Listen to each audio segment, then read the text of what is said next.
ఈ కాలం ఈ తరం తప్పనిసరిగా గుర్తుంచుకోవాల్సినటువంటి మహోత్తర ఉద్యమాలలో ఇటీవల జరిగినటువంటి కాక్రోచ్ జనతా పార్టీ ఉద్యమం, అలాగే జెన్జీ దెబ్బ ఒకటి. జెన్జీ ఉద్యమం సాధించినటువంటి విజయము ఎంత చెప్పుకున్నా తక్కువే. అయితే ఈ విజయం బాధ్యతను పెంచిందా, పొగరును పెంచిందా? అసలు ఈ జెన్జీ ఉద్యమానికి దారితీసినటువంటి పరిస్థితులు ఏంటి అనేటువంటివి డిస్కస్ చేయబోయే ముందు ఈ జెన్జీ ఉద్యమం ఎటు దారి తీస్తుంది అనేటువంటి దానిపై ఇన్ డీటెయిల్గా, ఇన్ డెప్త్గా డిస్కస్ చేద్దాం మన తొలి వెలుగు అధినేత, సీనియర్ జర్నలిస్ట్ రఘు గారితో. రఘన్న నమస్తే. నమస్తే. తెలుగు మీడియా నుంచి, ఎస్పెషల్లీ ఇండిపెండెంట్ జర్నలిస్ట్ నుంచి, డిజిటల్ మీడియా నుంచి జంతర్ మంతర్కి వెళ్ళి సాహసోపేతంగా కవర్ చేసి ఆ పల్స్ పట్టుకున్నటువంటి వాళ్ళు నువ్వు చాలా మెయిన్. సో అందుకోసమే నాకున్న డౌట్స్ నీతో క్లారిఫై చేసుకున్నాను. ఎలా అనిపించింది అసలు గ్రౌండ్ లెవెల్కి వెళ్ళిన తర్వాత? హౌ డిడ్ యూ ఫీల్ వాళ్ళందరినీ చూసి, వాళ్ళ పల్స్ని తెలుసుకున్న తర్వాత? అంటే నాకు ఒక గొప్ప ఒక స్ఫూర్తినిచ్చింది ఆ మూమెంట్ అనేది. ఎందుకంటే వాళ్ళు ఉన్న ఆ విధానము, అక్కడ వాళ్ళు పడుకున్న విధానము, వాళ్ళు చేస్తున్న ఫైట్, అక్కడున్న వాతావరణము. ఓకే. సో ఎంతైనా అన్ని వేల మంది వచ్చినప్పుడు కొంత హైజీనిక్గా ఉండదు, అయినా దాన్ని ఎంతో కొంత హైజీనిక్గా ఉంచుకునేటువంటి వాళ్ళ యొక్క పనితీరు ఇవన్నీ చూసిన తర్వాత సో నేను ఆ క్షణం వెళ్ళేటప్పుడు అనుకున్నా అట్లీస్ట్ ఒక 1 డే అయినా అట్లా ఉండి కవర్ చేసుకొని మంచిగా విజువల్స్ అనేది తీసుకొని రావాలి అనేది నాకు ఒక జర్నలిస్టిక్ అప్రోచ్ ఉండే. వన్స్ అక్కడ ఎంటర్ అయ్యి నేను అక్కడ ఒక రౌండ్ అంతా వేసి వచ్చి వాళ్ళంతా చూసిన తర్వాత నేను యాక్చువల్లీ ఇక్కడ నుంచి 11:30కేమో 9:30కేమో స్టార్ట్ అయినా, 11:30కేమో అక్కడ రీచ్ అయినా. సో 12:30 అరౌండ్ అట్లా అక్కడికి వెళ్ళి వాక్ చేసుకుంటే అట్లా వెళ్ళిపోతున్నా. సో ఆ నైట్ విజువల్ చాలా ఇంపార్టెంట్ అనిపించింది నాకు, అంటే ఎట్లుంటున్నారు ఈ రాత్రిపూట అన్నది. ఓకే. సో అది చూసిన తర్వాత నాకు అనిపించింది, ఆ క్షణం అనుకున్నాను నేను ఈ మొత్తం ఎపిసోడ్ అంతా అంటే రిజల్ట్ వచ్చేంత వరకు ఇక్కడ నుంచి కదలొద్దు అని ఆ క్షణం డిసైడ్ అయినా నేను. ఓకే. సో అంత ఎమోషనల్గా నాకు టచ్ అయింది అది. సో అప్పటికే నేను ఇక్కడ మార్నింగ్ న్యూస్లో మాట్లాడుతున్నాం, అవన్నీ చూస్తున్నాం అదంతా, కానీ అక్కడ వెళ్ళిన తర్వాత ప్రాక్టికల్గా నాకు అనిపించిన విషయం. అయితే ఇందులో చాలామంది ఏమంటారంటే వీళ్ళు చిన్న పిల్లలు కదా, ఇది మూమెంట్ ఎటు వెళ్తుందో ఏమో, అందులో ఎవరు వచ్చిర్రో ఏమో. ఇప్పుడు వాళ్ళ పేపర్లో వచ్చింది 900 మంది ఎంటర్ అయ్యారు అని అంటున్నారు. నేను అన్నది పార్లమెంట్లో ఎవరు ఉన్నారు మరి? 545 మందిలో ఎంతమంది? అంతేనా? ఎవరు ఎంపీలు ఉంటారు? అదే ఎంపీలు ఎవరు ఉన్నారు? రేప్ కేసులు ఉన్న వాళ్ళు, మర్డర్ కేసులు ఉన్న వాళ్ళు ఎవరు? మెజారిటీ 50% అబోవ్ వాళ్ళే ఉన్నారు కదా. ఇప్పుడు ఒక దగ్గర ఒక ప్రోగ్రామ్ చేస్తున్నప్పుడు రకరకాల మనుషులు వచ్చి చూసి వెళ్తూ ఉంటారు. నువ్వు చుట్టూ కెమెరాలు పెట్టి వాడొచ్చిండు వీడొచ్చిండు అంటే దానికి ఏమైనా పోలీసులు ఏమైనా ఎంట్రీ చేసి ఓన్లీ స్టూడెంట్ అయితేనే ఎంటర్ కావాలని నేను చెప్తున్నారా? అక్కడ మెజారిటీ పబ్లిక్ ఎవరు ఉన్నారన్నది ఇంపార్టెంట్. ఓకే, దాంతోపాటు వాళ్ళు మాట్లాడుతున్న కంటెంట్ ఏంటన్నది ఇంపార్టెంట్. సబ్జెక్ట్ మీద ఫోకస్ చేయకుండా వాడొచ్చిపోయిండు వీడొచ్చిపోయిండు, అరే ఎంత చిల్లర ఇది. అండ్ ఇంకొకటి, చాలామంది ఇది ఎటు పోతుందో ఏమవుతుందో పక్కన పెట్టండి, ఒక అడుగు ముందుకు పడ్డది. ఆ భయం మాత్రమే కాదు, ఆందోళన, ఆ సందేహం నాకు కూడా ఉంది. అది కామన్ గా ఎవరికైనా ఉండొచ్చేమో, కానీ అసలు ఇది స్టార్ట్ అవ్వడమే పెద్ద కష్టంగా మారింది కదా ఇన్ని సంవత్సరాల నుంచి. అసలు ఎవరు స్టార్ట్ చేస్తారు, ఎక్కడ స్టార్ట్ అవుతుంది, దీనికి అంత ఉంటుందా పొంతు ఉంటుందా అని మాట్లాడుకున్నప్పుడు ఎక్కడో దగ్గర ఒకటి పడింది, ఒక బీజం పడింది, ఒక అడుగు పడింది. అది ఎటు వెళ్తుందనే తర్వాత ఎటేం వెళ్ళదు, అది ప్రజలు చూసుకుంటే ఎటు వెళ్ళాలన్నది. ఒకవేళ లీడర్లు అమ్ముడు పోయినా, లీడర్లు ఇంకేదన్నా చేసినా జనం ఊపుకుంటట్లేరు ఆడ. నేను అక్కడ చూసినా కదా, ఆ స్టేజ్ పైన ఎప్పుడు వాళ్ళు ఏం లేరు. అభిజిత్ ఆయనకి హెల్త్ కండిషన్ ఇబ్బంది, ఆయన వెళ్ళిపోయిండు. వాంగ్చుక్ అప్పటికే తీసుకెళ్ళిర్రు. ఈ అశుతోష్ అండ్ సౌరవ్ని వాళ్ళు డిస్కషన్స్లో దీంట్లో ఇన్వాల్వ్ అవుతున్నారు. ఆ స్టేజ్ మీద కొన్నిసార్లు ఎవరు కూర్చోలే, ఎవరు లేరు స్టేజ్ మీద అని చెప్పి వాళ్ళు ఏం వెళ్ళిపోలే, అక్కడే కూర్చున్నారు. ఆ పిల్లలంతా అక్కడే కూర్చున్నారు, అక్కడే ఫైట్ కొనసాగిస్తూనే ఉన్నారు. 131, 132, 233, 4, 5 ఎప్పుడు నీకు స్లో వన్స్ వినబడతాయి, కదులుతలేరు అక్కడి నుంచి. ఇంకా నేను సాటర్డే రిజైన్ చేసిన తర్వాత మళ్ళీ నేను ఒకసారి ఆ గ్రౌండ్కి వెళ్ళొద్దాం, మళ్ళీ ఒకసారి కవర్ చేసుకున్నదాం, మళ్ళీ వెళ్తే లోపలికి ఎంటర్ అవ్వడానికి కూడా నాకు చాలా సమయం పట్టింది. అంత పబ్లిక్ అయిపోయారు. 30,000 to 50,000 ఉంటారు లిటరల్గా. సో వాళ్ళక్కడి నుంచి వెళ్ళట్లే. నాకు తెలుసు మీరు మనసా వాచా కర్మణ ఆ ఉద్యమానికి, ఆ కాక్రోచ్ జనతా పార్టీ నిరసనలకి సపోర్ట్ చేస్తున్నారండి. బట్ నాకు ఒక స్ట్రైట్ అండ్ ఫెయిర్ ఆన్సర్ కావాలి. మీరు గ్రౌండ్కి వెళ్ళారు కాబట్టి చెప్తున్నాను. నిజంగా ఆ ఉద్యమంలో అరాచక శక్తులు, సంఘ విద్రోహ శక్తులు లేరా? ఒకవేళ లేకపోతే పోలీసుల పైకి రాజీనామా చేసిన తర్వాత కూడా వాటర్ క్యాన్లు విసిరేయటము, రాళ్ళు విసిరేయటము ఇవంతా ఇప్పుడు కాదండి. వాళ్ళ ఏజ్ ఎంత? ఇప్పుడు 20-25 సంవత్సరాల పిల్లల్లో రకరకాల దీంతో ఉంటారు వాళ్ళు, ఎమోషన్స్తో ఉంటారు వాళ్ళు. సో ఎక్కడో దగ్గర ఎవరో ఒకరు చిన్న చేసిందని మొత్తం వ్యవస్థకి మనం అంటగట్టడం కరెక్ట్ కాదు కదా. జరుగుతాయి, ఒక మాబ్ ఒక దగ్గరికి వచ్చిన తర్వాత రకరకాలుగా జరుగుతాయి. ఫస్ట్ జరిగిన లాఠీ చార్జ్ అయితే పూర్తిగా గవర్నమెంట్ ఫెయిల్యూరే, టోటలీ గవర్నమెంట్ ఫెయిల్యూరే. ఆడ వ్యాన్లో తెచ్చి రాళ్ళు పెట్టడం కావచ్చు, డ్యామేజ్ అయిన వెహికల్స్ పెట్టడం కావచ్చు. అసలు ఎంత ఘోరం అంటే అంత దారుణం చేయాల్సిన అవసరం ఏముంది మీకు? అదంతా పక్కన పెట్టండి. ఇప్పుడు లాఠీ చార్జ్ ఒకవేళ జరుగుతుంది అనే ఆలోచన ప్రభుత్వానికి ఉండాలి. ఉండి ముందుగానే డిస్కషన్స్ తో దాన్ని క్లోజ్ చేయాలి. 25 రోజులుగా నువ్వు క్లోజ్ చేయకుండా లాఠీ చార్జ్ జరిగింది, రాళ్ళు వేసిరంటే ఎట్లా? వాళ్ళని రెచ్చగొడతావు, వాళ్ళ ఎమోషన్ గురి చేస్తావు, వాళ్ళని ఇబ్బందులకు పాలు చేస్తారు. వాళ్ళు అక్కడ వాష్రూమ్స్ 2 ఉన్నాయి, మేల్ అండ్ ఫీమేల్. వాటిలో వాటర్ బంద్ చేస్తావు, నానా బీభత్సం చేసి వాళ్ళకి ఫుడ్ రాకుండా చేస్తావు. ఎంత ఇదైపోతారు? నీకే అంత పౌరుషం ఉంటే 60-70 ఏళ్ళు ఉన్న మీ ముసల్ లీడర్లకే 20 ఏళ్ళ పోరగానికి ఎంత పౌరుషం ఉండాలి, ఎంత ఆవేశం రావాలి? కోపం వస్తుంది. విదేశీ ఫండింగ్ ఉంది, అరాచక శక్తుల యొక్క ప్రోద్బలం ఉంది. బంగ్లాదేశ్, నేపాల్ తరహాలో ఏ విధంగా అయితే అల్లలు సృష్టించారో అదే తరహా ఉద్యమాన్ని ఇక్కడ చేయటానికి ప్లాన్ చేశారు. అందుకే ధర్మేంద్ర ప్రధాన్ రాజీనామా చేయాల్సి వచ్చింది అనేటువంటిది ఒక వాదన ఉంది. ఈ వాదనకి బలం చేకూర్చు ధర్మేంద్ర ప్రధాన్ రాజీనామా లేఖలో కూడా అదే చెప్పాడు, విదేశీ అరాచక శక్తుల కుట్రను భగ్నం కొట్టేందుకే నేను రాజీనామా చేస్తున్నాను అని. ఒప్పుకోరా? అంటే వాళ్ళు డైరెక్ట్గా చెప్పలేరు కదా, మేము బాధ్యత వహిస్తూ రాజీనామా అని. నైతిక బాధ్యత రాజీనామా అంటే అప్పుడు అది మళ్ళీ ఈ గవర్నమెంట్ ఫెయిల్యూర్ కిందకి వస్తుంది. అందుకే ఏదో కారణం పెట్టాలి కాబట్టి పెట్టిర్రు. ఓకే, సో అంతకుమించి ఇప్పుడు ఫండింగ్ అంటే విదేశీ వ్యవహారాల శాఖ సెక్రటరీ మీడియా ముందుకు వచ్చి వెనకాల 4 భారత జాతీయ జెండాలు మీడియా ముందుకు వచ్చి ఎవరు ఫండ్ చేసినట్టుగా, విదేశీ శక్తులు ఫండ్ చేసినట్టుగా మా దగ్గర ఎలాంటి ఇన్ఫర్మేషన్ లేదు అని ప్రభుత్వం అఫీషియల్గా ఆన్సర్ చెప్పింది. ఎగ్జాక్ట్లీ. ఇక మళ్ళీ ఫండెడ్ అనే దానికి ఇంకేముంటుంది అసలు? ఎక్కడ ఉంటుంది? ఎవరో ఎక్కడెక్కడి నుంచో ఫుడ్ అది అంతా సప్లై చేస్తే అక్కడికి వచ్చి ఇస్తున్నారు వాళ్ళు. ఎవరో ఒక ముస్లిం 8 లక్షలు ఖర్చు పెట్టి అదొక స్టోరీ. జునైద్. మరి ముస్లిమ్స్ అంటే వాళ్ళు పెట్టొద్దా? అంటే హిందువులు పెట్టిన వాళ్ళు లేరా? అంటే హిందువులు పెట్టిన వాళ్ళు ఎవ్వరు జొమాటోలు, స్విగ్గీలు ఎవ్వరు బుక్ చేసి పంపించలేదా? ఇప్పుడు అందులో పోరాటం చేస్తున్న వాళ్ళు జై శ్రీరామ్ అంటున్నారు, మరి వాళ్ళు హిందువులు కదా? బీజేపీకి ఓటేసినాం మేము, మోడీ గారు దీన్ని ఒక్కటి మార్చుకోండి అని చెప్తున్నారు. రేపొద్దున మీకే ఓటు వేసేమో. నేను ఇదే వేలుతో ఓటు వేసి అదే వేలు ఎరగొట్టా అని చెప్పాడు. మరి దానికి ఏం చెప్తాం? సో వాళ్ళు ఇవన్నీ వాళ్ళకి నెగిటివ్ అయిపోయినాయి కాబట్టి, వాళ్ళ సైడ్ ఒక్క పాజిటివ్ అంశం లేదు కాబట్టి వాళ్ళు రిజైన్ చేయాల్సిన పరిస్థితి వచ్చింది. ఇప్పుడు హైదరాబాద్లో జరిగేటువంటి ప్రజా ఉద్యమాలు, ప్రజా నిరసనలు కనుక మనం చూసుకున్నట్టయితే, మనం ఎంతో కాలంగా వాళ్ళతో సన్నిహితంగా ఉన్నాం కాబట్టి చెప్తున్నాను. నెక్లెస్ రోడ్లో, పీపుల్స్ ప్లాజాలో ప్రదర్శన ఉంది, నిరసన ఉంది, రండి అంటేనే రానటువంటి పొజిషన్ అనుకున్నంత మేరలో. ఆర్టీసీ క్రాస్ రోడ్స్లో, అశోక్ నగర్, చిక్కడపల్లి, ఓయూ, ఇది ఇంకా ఒకటి. ఇక్కడికే రాని వ్యక్తులు వీళ్ళంతా తెలుగు వాళ్ళు, తెలుగు విద్యార్థులు ఢిల్లీ వెళ్ళి జంతర్ మంతర్ దగ్గర నిరసనలు చేశారు అంటే ఫండింగ్ లేకపోతేనే చేస్తారా? అంటే ఢిల్లీకి మన తెలుగు వాళ్ళ నుంచి ఎవరేం పెద్దగా వెళ్ళలేదు. నేను అంటున్నారా? మీరు కాదు, మీరు వెళ్ళి అక్కడ చాలా మంది తెలుగు వాళ్ళు చాలా తక్కువ మంది కనిపించినారు. అఫ్ కోర్స్ వేరే రాష్ట్రాల నుంచి వాళ్ళు వచ్చిర్రు, వస్తారు.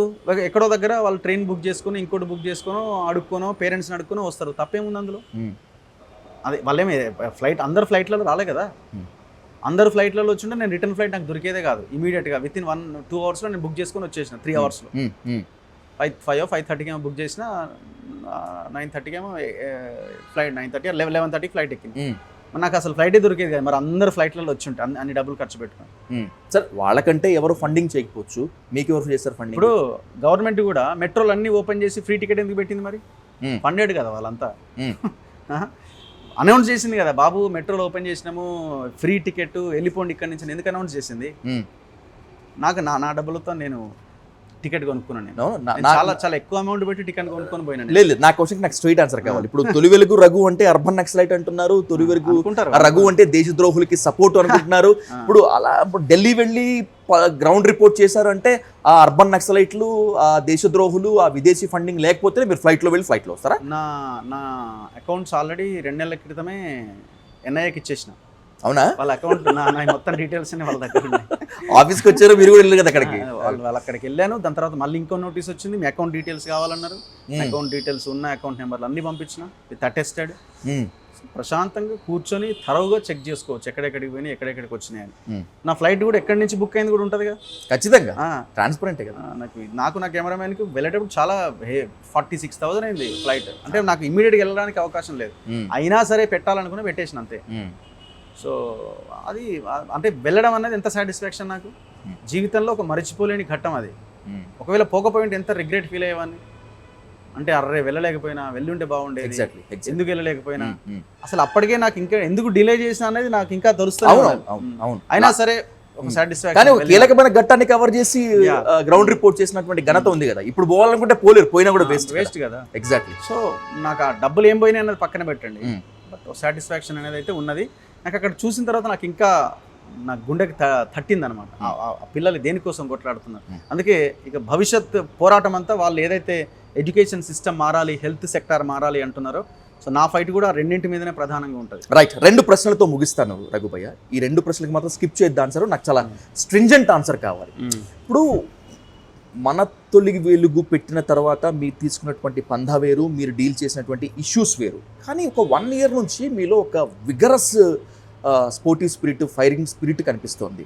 ప్రజా ఉద్యమాలతో మమేకం కావటము, నిరసనలతో మమేకం కావటము, కొన్ని ల్యాండ్ ఇష్యూస్లో, కబ్జాల ఇష్యూస్లో హైడ్రాకి వ్యతిరేకంగా పోవటం, ఇదంతా కూడా నేను చాలా పర్సనల్గా నోటీస్ చేస్తున్నాను. What is your strategy? ఏంటి దీని వెనక వ్యూహం ఏంటి అసలు? వ్యూహాలు, స్ట్రాటజీలు నాకేం లేవు, ఉన్నాయని నేను అంటాను. మన ఇద్దరం కూడా కలిసి పనిచేసాం 10 TV.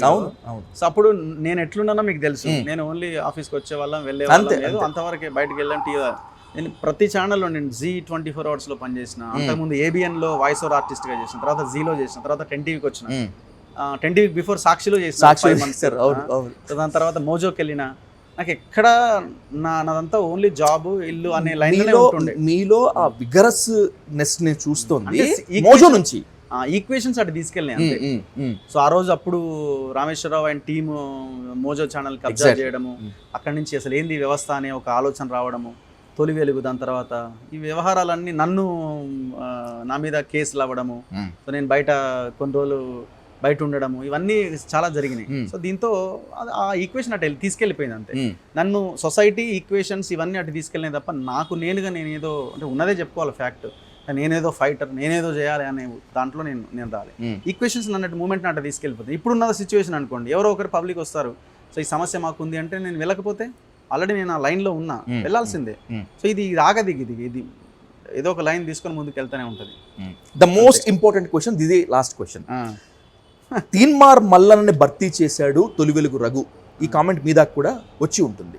భర్తీ అంటే ఎట్లా? భర్తీ అంటే ఈ వీడియోస్ ప్రెజెంటేషన్స్లో, లేకపోతే లైవ్స్లో అధికారులని వాళ్ళు చేసిన తప్పులు తీసుకురావడంలో, ప్రజా ఉద్యమానికి వినదనగా ఉండటంలో. అంటే అట్లా నేనేం అనుకోను. ఇప్పుడు ఎవరి యొక్క ప్రెజెంటేషన్ వాళ్ళకు ఉంటుంది, మీది ఉంటుంది, నాది ఉంటుంది. సో ఒకరి ప్రెజెంటేషన్ మనం ఒకరిని రీప్లేస్ చేయలేం.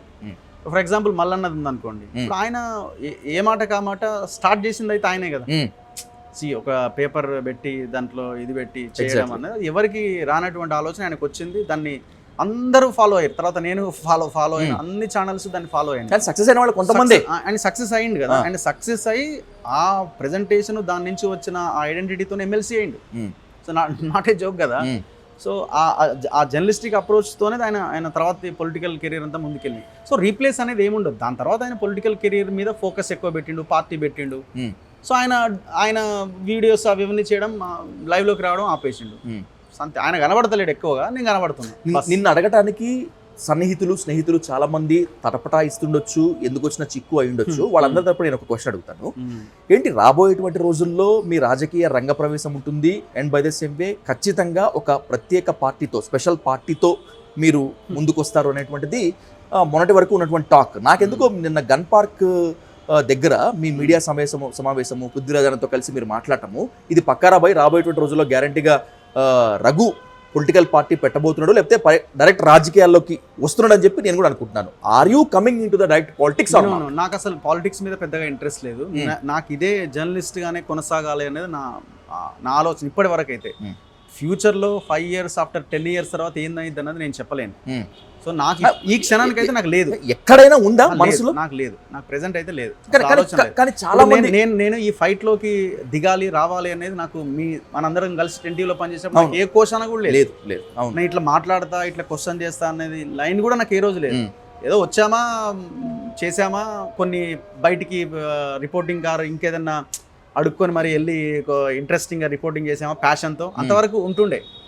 కానీ ఈ స్థాయిలో ఇంత అగ్రెసివ్గా చేయాలన్న లైన్లో నేను ఎప్పుడు లేను. భవిష్యత్తులో ఏం జరుగుతుంది అన్నది ఎవరైనా చెప్పలేము. కానీ ఎంత పరిస్థితి, ఎంత ఈక్వేషన్, ఎంత హార్డ్ సిచ్యువేషన్ వచ్చినా, ఎవరైనా వచ్చి రారా అని గుంజుకపోయినా, ఇప్పట్లో అయితే నేను పొరపాటున కూడా పోయే అవకాశం నాకు ఇది చాలా కానీ ఒక సాటిస్ఫాక్షన్, ఒక ప్రెజర్ అయితే ఉందిగా పాలిటిక్స్ లోకి వస్తే బాగుంటుంది అనేటువంటిది. కొంతమంది అడిగినారు, రకరకాల పార్టీల వాళ్ళ నుంచి కొన్ని వచ్చినాయి, కానీ నేను నాకు అంత ఇంట్రెస్ట్ లేదనే చెప్పినాను వాళ్ళు. నెవర్. ఒకవేళ ఇప్పుడు మీరు అన్నట్లు 10-15 ఏళ్ల తర్వాతే రాజకీయాల్లోకి రావాల్సి వస్తే ఇప్పుడున్న పార్టీలు లేకపోతే అప్పటికుండే పొలిటికల్ పార్టీలను ఎంచుకుంటారా, లేకపోతే సపరేట్ దుకాణం ఏమన్నా ఉంటుంది? అప్పటికి నాకు అవకాశమే ఉండదు అనుకుంటున్నా. ఎందుకంటే జెన్జీ బ్యాచే మొత్తం అసెంబ్లీలు, పార్లమెంట్లు కవర్ చేసేస్తారని నేను అనుకుంటున్నాను. నాలాంటి వాడికి అవకాశమే ఉండదని నేను అనుకుంటున్నాను, ఉండొద్దని కూడా కోరుకుంటున్నాను. సమాజంలో మార్పు రావాలి, ప్రజలు బాగుండాలని కోరుకోవటమే అతిపెద్ద క్వాలిఫికేషన్ కదా. అంటే మనం ఎక్కడ వర్క్ పర్ఫెక్ట్గా చేయగలమంటే, ఫర్ ఎగ్జాంపుల్ నేను ఒకవేళ పాలిటిక్స్లోకి వచ్చి ఒకవేళ ఎమ్మెల్యే అయింది అనుకోండి, ఆ నియోజకవర్గంలోనే ఉండాలి, నేను దానికే కన్ఫైన్ అవ్వాలి. ఏముంటుంది ఇప్పుడు నా దగ్గరికి అందరు లీడర్లు అందరూ మాట్లాడతారు, అన్ని రకాల ఇన్ఫర్మేషన్స్ ఇస్తారు, ఒక రకమైన ఈ ఐడెంటిటీ ఉంటుంది. ఒక నియోజకవర్గంలో ఒక ఎమ్మెల్యే ఏముంటుంది, అందరికి అదొక పెద్ద ఇదిలాగా అనిపిస్తుందేమో బయట ఉండి చూస్తే. అక్కడ వెళ్ళి పని చేస్తే అప్పుడు తెలుస్తుంది.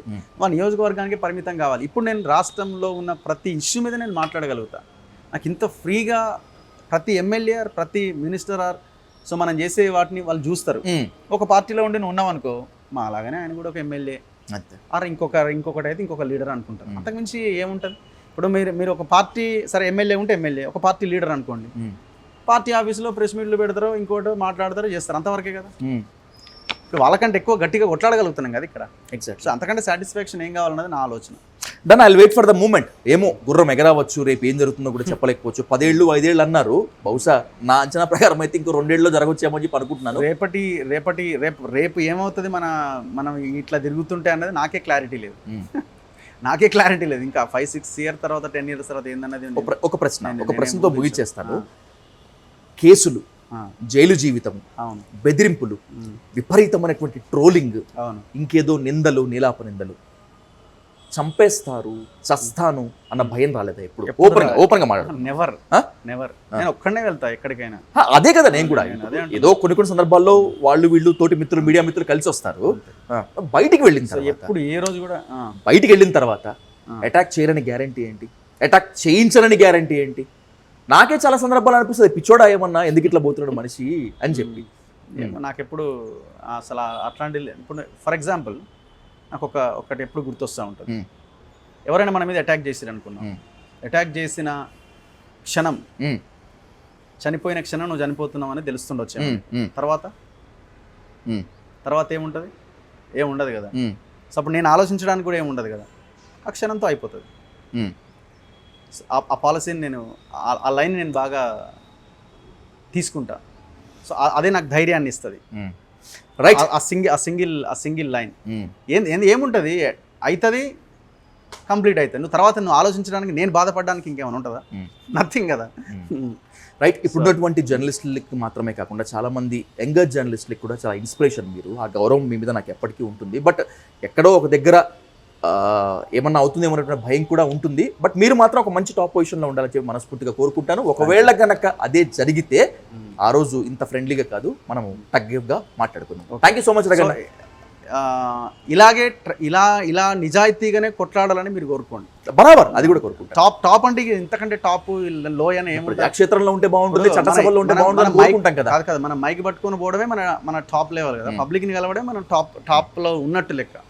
సో కాబట్టి అంతకుమించి అంత ఇండిపెండెంట్గా మనం పనిచేసే అవకాశం మనకు దక్కింది.